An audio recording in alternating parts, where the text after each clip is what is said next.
So, what are your goals for your business over the next 12 months? Oh, okay. 12 So, months year goals. two. Yeah, okay. I would definitely like to have my second, if not third, hero product out. I definitely have my ideas for my first four hero products that I want to get selling consistently. A year from now, wow. I don't have a revenue number per se in mind. Interesting backstory for those who might be listening. Like something I've really focused on this year is my nervous system and regulating it. Like I thought I needed to work on like saving and investing and numbers and finance. No, I just need to work on my nervous system. I want to still be having so much fun. I'm having so much fun. I love the reviews and the feedback that we get from women entrepreneurs saying that this is helping them with their self-confidence and see how far that they've come and that they're loving recognizing their wins. I want more of that. Welcome to the Entrepreneur's Blueprint. I'm Courtney Cook, founder of Monarch COO, where I help mission-driven entrepreneurs grow their businesses. Each week, I sit down with inspiring entrepreneurs to explore the stories behind their successes and challenges. Whether you're just dreaming of starting a business or already building one, this podcast is here to show you that entrepreneurship is more attainable than it might seem, with insights for every stage of the journey. Let's dive in to today's conversation and see what it takes to build a business. Today on the podcast, I have Lisa Simone with me. Lisa, welcome. I'm excited to have you. Will you kick us off by sharing about your business, what you do, who you serve, and how long you've been a business owner? Absolutely, Courtney. So this business did not exist a year ago. So we're recording this in September of 2025. And if you asked me at this time last year if this would exist, I would say absolutely not. So my background is that I have a 20-year background as a publicist. For the last 10 years, I've been an entrepreneur. So I've had an online coaching program. I've been a consultant. I've had my own agency and different iterations of that agency. But last year in October of 2024, I was standing on stage in front of a room of 150 female founders, and I was giving a talk about getting visibility for their brands and for their businesses. But what people didn't know behind the scenes is that I had been struggling with getting visibility for both myself and for my clients. And here I felt like such a hypocrite standing on stage talking about how to get visibility. And the truth is, I do have a 20-year track record of success behind me. I was simply having a moment, but I also had that line in the sand moment of, I can't do this for another 20 years. I feel like a fraud. I need to do something different. So that's around when the idea of a guided journal sparked up for me. Sometime around then, I was in Indigo. So that's for the Americans, that's like our Barnes and Noble. And I was looking at a few guided journals and I was looking for something about business to figure out what my next iteration might be. And on one side, a lot of the journals I found were very like, what's your strategy? What are your tactics? And I love that stuff. I'm super type A. I'm a high achiever. I tend to be in my masculine energy a lot, but that's what it wasn't what I was looking for. On the other hand, there were some journals that were very much like, how would you like to feel? And I love my crystals. I've got some in the window, but that's not what I was looking for either. And that's where I felt like there was an opportunity to bridge a gap.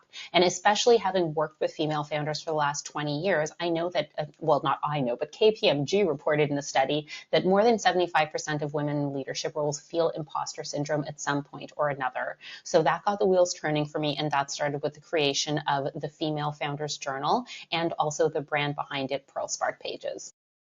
Awesome. So, what month was it that you said, okay, I'm creating this journal? Okay, so I kind of run on crack and speed. I have not had coffee today. This is how quickly I go all the time. So this is going to be an interesting answer. I had the idea rolling around a little bit in my head in September. I had that moment on stage where I felt like a fraud in October, got off the Mhm. stage and was like, PR is done. Got to do the journal thing.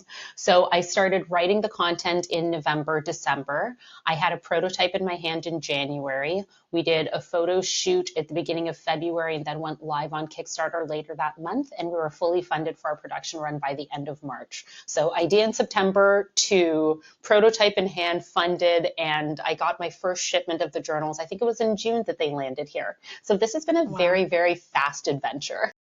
Yeah, that is awesome. You were like, I'm just running and nobody's going to stop me. We're moving right ahead. So, can you walk me through the process of like transitioning from your previous businesses into this new one? Like, have you decided to completely close those down? Do you have them continuing in just a different way? Or what does that transition look like to turn this new brand into a reality? Yeah, that's a really interesting question. So it's so funny because as I created, and my husband's my co-founder, so as we dreamt up the Pearl Spark Pages brand, this is the first time I've had a business with the idea of this is going to be for sale one day. Like I'm going to exit this company. So in the past, everything I've done over the last 10 years, my first agency, Vitality Health and PR, Lisa Simone Richards, I suppose agency it was. I also had the Visibility Co. I shut them down, just let them kind of wind out and fizzle and die. I didn't even have the idea in my head that there could be some value to this and I could sell it at some point. So we're definitely going into this business with a completely different attitude and vision for how it's going to close. But I will totally acknowledge, like, this is the beginning of this business. Lisa doesn't get a salary yet. So I still do some freelance PR on the side, and thank goodness for that. But the PR isn't something that I'm promoting by any means. Yeah, awesome. Okay, cool. Yeah. It's a smart business to figure out, okay, what does that transition look like and how fast are we getting into it and what does the future hold? So that's so great. Yeah, and can I So, share one more thing about transition actually? Because there was oh somewhere yes. else my mind originally started to go when you asked that question. I think about, for 20 years, I've been Lisa Richards, the publicist. I've done this Mhm. literally since undergrad. I knew since first year this is what I wanted to do. So the idea of evolving and going into that next iteration felt really strange. And I remember on my planner, it was one day in January, it might have been around January the 15th, that I had it written down that I was going to make the like formal, not a formal announcement, but we're going to update our social profiles and our handles and change everything from Lisa Simone Richards publicist to now having Pearl Spark Pages. So I remember that morning having to change everything and I was so triggered and nervous to do it. And then even for a few months, just when people would ask me what I did, the way that I would trip over words, well, I was a publicist and now I'm in stationery. So there was a little bit of a transition period getting used to a newer way of introducing myself, going Yeah. into Lisa 2.0. But yeah, I will forever remember that moment in January, just sitting and changing the LinkedIn and the Instagram, being like, it's official, we're a new person. Yeah. Yeah. It's all different. That's amazing. So, has there been a challenge maybe in the production process or through this new brand, this new venture of yours that's been unexpected? Would it be any fun if there weren't challenges? No, not at all. It's so funny because, like, quite frankly, I just want to get what I want right away. I'm that kind of person. Maybe a lot of people are. And when I did the Kickstarter campaign, one of the things they say is, if you can get fully funded on day one, that's amazing for the algorithm. You're going to overshoot your goal. You'll get so much visibility. So I was like, okay, maybe like getting to the full funding on day one might be a lot, but like maybe we'll get to what was I going to say? Maybe we'll get to it like in the first week or so. We got to 34% on day one, 50% on day two, and we didn't hit fully funding until I think like day 28 out of 31. So there's certainly been challenges along the way. And what I've learned is that if you don't have those, it doesn't make for as great a story to just say, yeah, we got funded on day one, the end. So I could say one of my not favorite challenges, but certainly a challenge along the way is for those of you who are watching this interview on camera. I'm holding our signature Pearl Spark Pages pen. Fun fact, the Pearl in our name stands for passionate, empowered, ambitious, resilient leader. Ordering these, that was a learning experience. Oh my goodness, going through, Yeah. we were really lucky to find our manufacturer for the actual journal itself very easily. And he's been fantastic to work with. I'm looking forward to doing more orders with him, but having to find a supplier from cold for a pen was a very interesting experience because everyone was like, sure, we have it in this color. And then I put the payment through. Actually, we don't have it in this color. Would you like it in this? And I was like, no, that's not what I asked for. So I think that happened at least 8 times. So we learned a few things along the way there. Yeah, pins are hard and frankly, some of the recommendations I give is like stay away from writing utensils for as long as possible because it's not it's not as easy at it as it seems. Quality is so different across the board. It's just like MOQs are so high generally to get anything custom. It's crazy. It's just that's a big undertaking. But I love that you found something custom, something that goes along with your product and that's unique to you. Is your mass production has that inventory arrived yet? Oh, yeah. So Okay. we got our first shipment in June, and we're probably about 70% through that inventory now. Yay. So once we make it through selling, I'd say our next 100 journals, we're going to get ready to do our reorder. And this is the beginning of the Pearl Spark Pages brand. So our first product is the Female Founders Journal. I'm really excited to develop products 2 and 3 and 4. Yeah. That's awesome. Then and the pen also came out at the same time? Or are you waiting on The that one? no, we've got so we're fully stocked with everything Okay, now. So like I awesome. said, I run fast. So we've got our pens, we've got our stickers, we've got our journals, and like I'm so clear on the vision that I have for this company and the way that I want it to feel and the pink and the gold. So every time they were like, "Would you like a silver pen? Would you like a pink pen?" I'm like, "No, I want a gold pen with a pearl. Don't make me say it again." So being vision driven can be a benefit sometimes, and sometimes it could be like, "Do you have room for flexibility?" It's okay, I don't always. Yes, yep. So was there a point when you were like, "Oh my gosh, I think this business model is going to work?" Yeah, I would say I had a really good feeling like that in July. So, running the Kickstarter campaign, for those who aren't familiar with Kickstarter, Kickstarter is a crowdfunding platform and it's also 100% all or nothing. So, we had a goal to make 10,000 Canadian dollars to be able to fund our production run. If we made $9,999, it would have been cute and the whole thing would have like ended and we would have gotten nothing. You have to get 100%. So going through that process, I obviously didn't know for certain it was going to be a success, but I was able to rally community, friends, family, people to help promote it for us. So that went well. And then in July, now we're kind of out into the wild. Like it's not just our friends and family anymore. We're really putting this out into consumers. So in July, we had a number of wins, including getting into the #1 subscription box for women entrepreneurs, which was like Lisa dreamt about that in December of 2024. So, we had a bulk order go through there. We were starting to get wholesale orders on Faire. We got into our first retailer. So July was a super, super high month for me, being like, okay, this is ticking Yeah. off. We're getting really nice reviews. And then, life hits and August came and I was like, oh gosh, is this ever going to work? And things went down Mhm. and it's a roller coaster. But I think one of the most important things to learn in entrepreneurship, and I'm going through this, I'm in the moment. I had a huge failure on the weekend that meant Sunday was pizza and fried chicken. So like we're moving through it, but like that resilience and that ability to bounce back is going to make such a huge difference on the journey. Yeah, yeah, it's never gonna be a straight path. It's never gonna be what you expect. It's always gonna be something different that you have to be able to stand up to and say, "Okay, we're gonna tackle this as it comes, one day at a time." Are you shipping US, Canada? Yeah, Where are you shipping to? Okay. just US and Canada for now, especially because I'm new to the product space. I definitely wanted to make it as easy on myself as possible. And now with a few administrative challenges, I'm like, oh, great. Well, you still have challenges along the way to figure out. Yeah, yeah, absolutely. So, did you always know you wanted to be an entrepreneur? Has this been a surprise, just your career path in general, or no? No, it wasn't. I will totally acknowledge that when I was younger, my dad planted that seed in my head. He was like a side hustler, even though that time term didn't exist at the well, that term did not exist at the time. But I do remember one day, like in my childhood or when I was pretty young, he had said something to me about like one day I'll like not give you money to start a business, but something along those lines about like being an entrepreneur one day. So to Yeah. some degree, it seemed inevitable. The seed was planted. And then I remember when I was in high school, and this is such a fun full circle story. When I was in high school, there was a program called Junior Achievement. I think it's actually out of the States. I don't think it's unique to Yeah. Canada. Okay, Nope. so I Yeah. did Junior Achievement was a program for kids who were budding entrepreneurs and to try and create businesses. And my girlfriends and I did Junior Achievement and we built our businesses. And so, that bug hit. And what's really cool is now I'm still very closely connected to my high school and I volunteer on their alum Mhm. association. And I do some degree of mentorship and judging entrepreneurship competitions that they have in house with the school. So I Oh, do love fun. seeing that it had that impact on me. And now I get to pay it forward with the girls who are coming up today.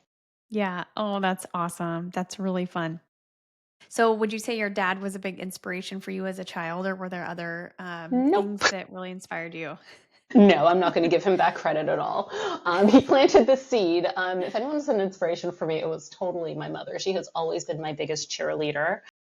And especially when I was actually making the shift from PR into stationery, people have asked me, like, oh, what were you going to say to your husband? How did he respond to it? That was easy. It was telling my Mhm. mom. Like, my mom is the one who supported me through university and post grad. And I was living at home when I was doing internships that I didn't get any pay from. Like, she's the one who's had my back this whole time.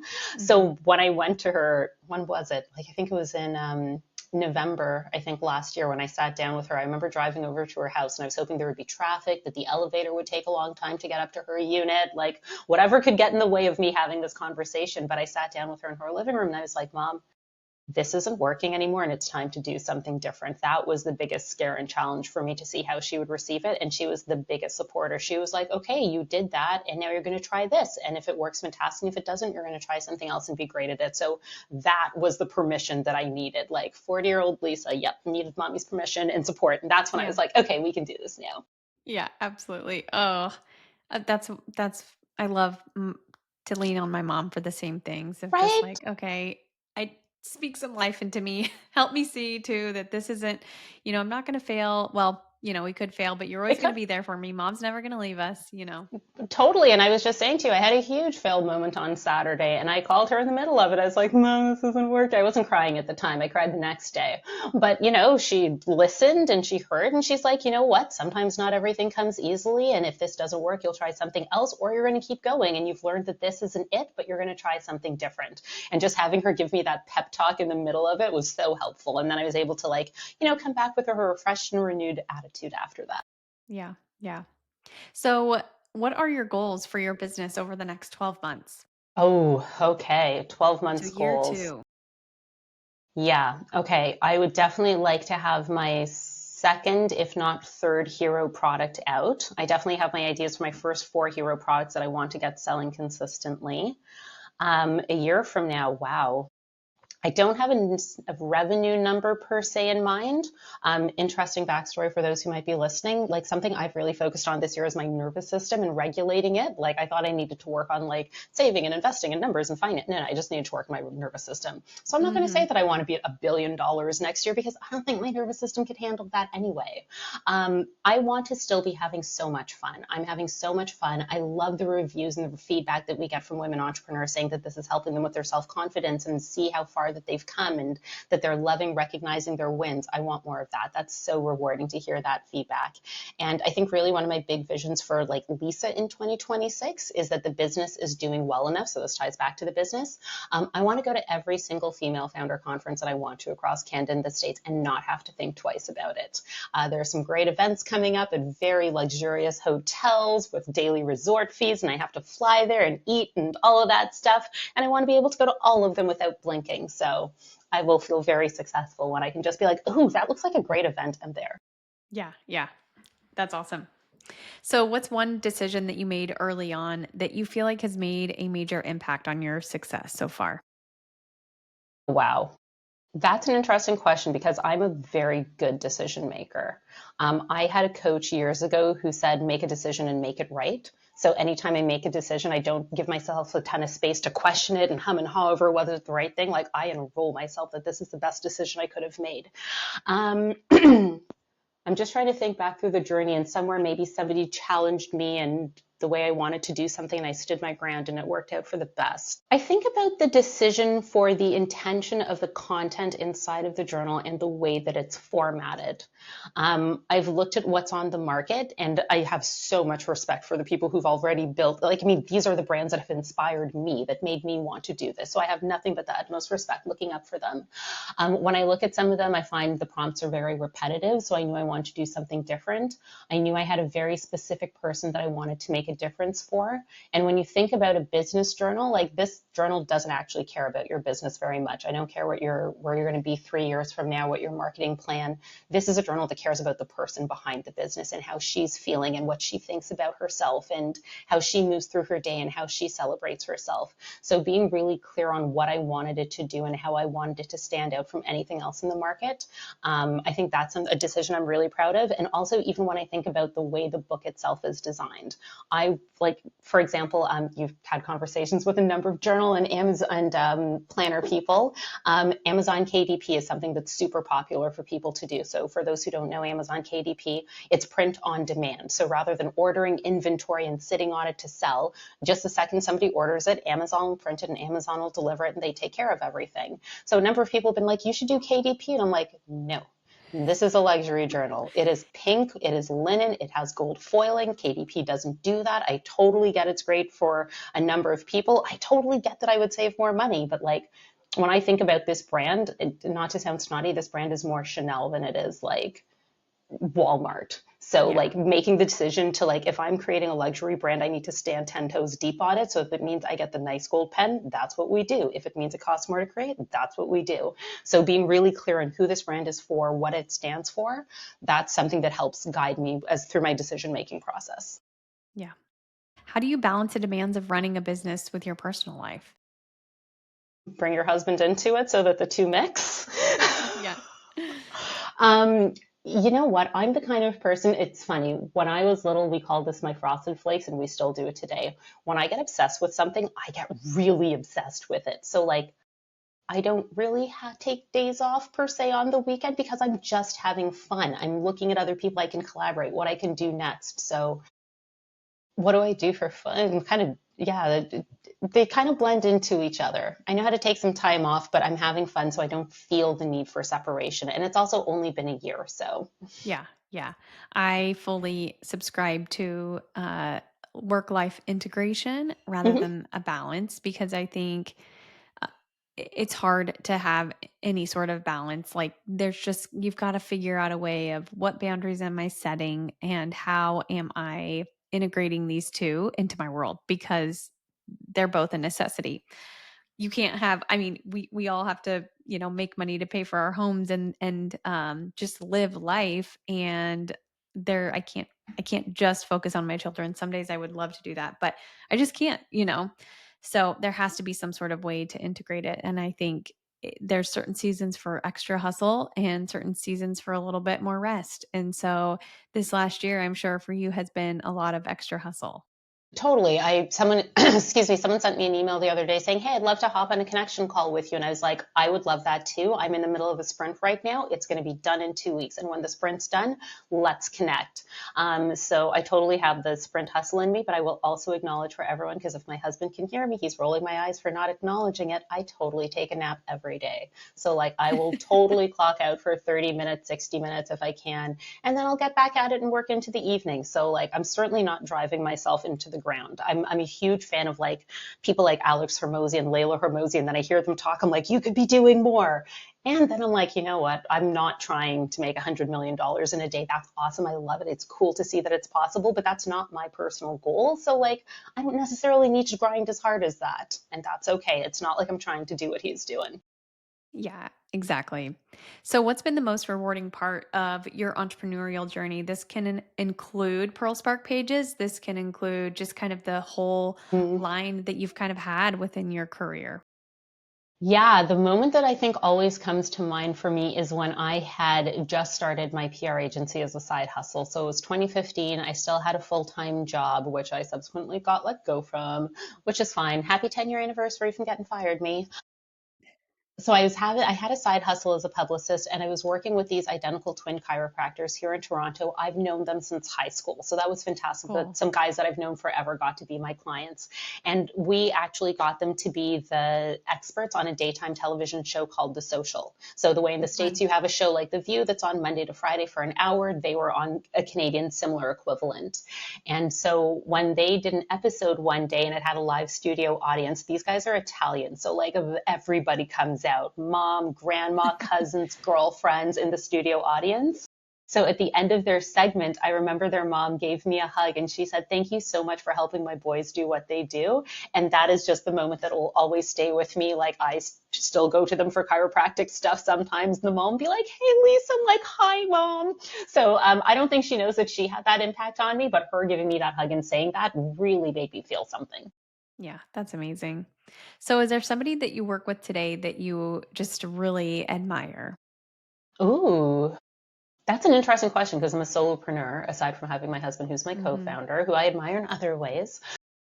Mm, I guess you know what the answer I'm going to give is my current mentor. So I'm going to give a shout out to Cheryl Sutherland. She is the founder of a stationery company called Please Notes Goods, and she has a line of affirmation-filled goods that help you become your favorite version of yourself. So she makes planners, she makes journals, guided journals just like mine.